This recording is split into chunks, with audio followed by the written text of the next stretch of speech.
Well, Mansell well and truly in the gravel. Sorry to the starboard team if that caused any consternation, but just out of the corner of the screen there was a car.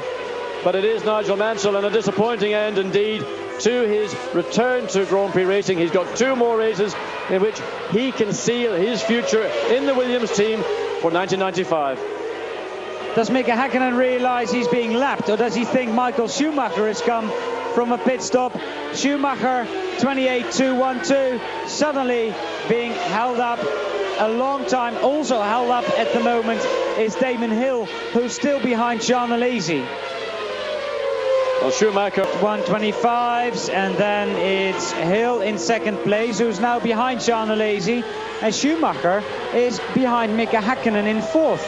And I hope Häkkinen realises. No, somebody's off on the outside of the corner. It looks like a starboard to me. There's a car in the gravel bed on the outside. The front wing knocked astray. Well, John, what happened there was exactly what happened to Mark Blundell yesterday. Not at the same corner though. Or when it did bite, it just turned the other way. No, but in the case of Mansell, it went back in again, whereas in the case of Blundell, he went across the track the opposite way. But when you get a bite in a Formula One car like that, there is little you can do to control it. And in the case of Mansell, dropped the wheel over the edge and then straight back into the gravel bed, an immediate retirement. Well, Schumacher's going to have to think of a way very quickly indeed to get past Mika Häkkinen, because there is no cooperation been given whatsoever by the Finn.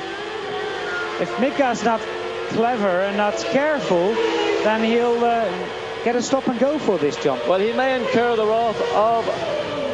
Oh, well, that was wicked. That was a wicked Mika Häkkinen. And if you keep that up for more than 1 or more laps, I think you may well have a little trip into the pits for a stop-go penalty, because the race leader trying to lap you, you should not do that. 20 cars are still running in this year's European Grand Prix. 20 cars of what we thought was going to be a race of attrition. We thought we were going to see a lot of retirements. Less than 20 laps to go. 20 cars are still running, John. Well, that's a very good record, because this is a hard circuit. It's demanding mechanically, it's certainly demanding physically, and the physical demands can then take their toll mechanically, because you do make errors, make mistakes, miss gears. So, Michael Schumacher having a little thought about Mika Häkkinen. What is he going to do? Because Häkkinen is certainly not going to give him the ground. He's going to have to take it from Häkkinen. I think Häkkinen is wrong. I think he should indicate clearly that he's going to give the opportunity to Schumacher to put 1 lap on the Marlboro McLaren Peugeot driver, but that appears not to be the case.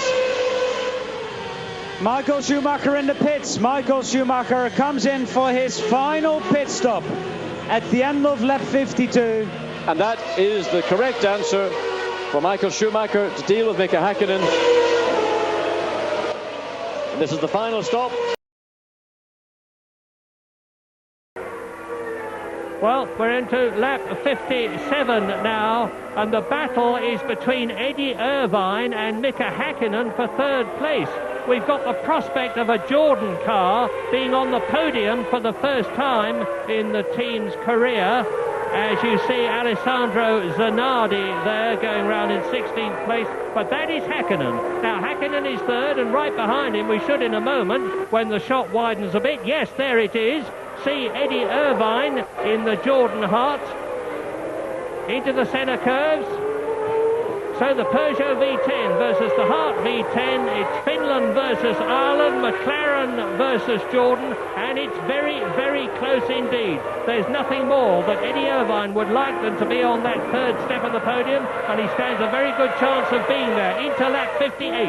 And it's going to be down to pure racing driver skill, I believe, here, because so far this weekend the Jordan cars have been superior on performance to the McLaren, but Häkkinen, through good slick teamwork from McLaren, got ahead of the Jordans at the two tyre and fuel stops, and now Irvine is going to have to try and get by Häkkinen, and Häkkinen is one of the hardest drivers out there. We've seen that before. We've seen him be too hard at Germany when he got disqualified for a race, but he's got now another 12 laps now to keep ahead, and what Häkkinen's got to do is got to control himself. He's not got to brake too late. If he keeps to his line, if he doesn't make a mistake, I think there's a very good chance that Häkkinen can hold off Eddie Irvine and take what will be a tremendous third place. Two hard men, because Mika Häkkinen has had a race exclusion for that incredible manoeuvre at Hockenheim, where he went straight across about 5 cars, including David Coulthard, who's standing along. Welcome back here on Eurosport, and you're watching the highlight of the race at the moment. Mika Häkkinen ahead of Eddie Irvine. The fight for third position. Michael Schumacher leads Damon Hill. Damon is some 21.3 seconds behind race and world championship leader Michael Schumacher. But these people are fighting for third position. Mika Häkkinen and Eddie Irvine. Irvine dropping back a little bit now, but maybe trying to have a run at Mika soon. Absolutely, because he got up to within half a second of Mika Häkkinen. And if we just look or reflect back a few laps when Michael Schumacher was behind Häkkinen, Schumacher couldn't actually pass Häkkinen on the track. He took the opportunity to make his third pit stop. But in the case of Häkkinen and Irvine, they are now on a run, a charge in fact, to the end.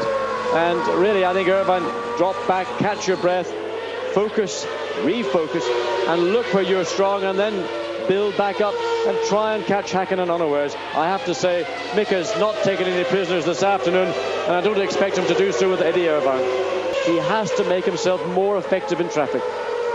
So Mika Häkkinen on his way to third, and behind Häkkinen I'm looking for Eddie Irvine, who's lost a lot of time over the last couple of laps and is now 8 seconds behind the McLaren Peugeot. But I know that Eddie Irvine, who we had dinner with last night with a group. But Tony, you've enjoyed a Grand Prix here, very close to your home.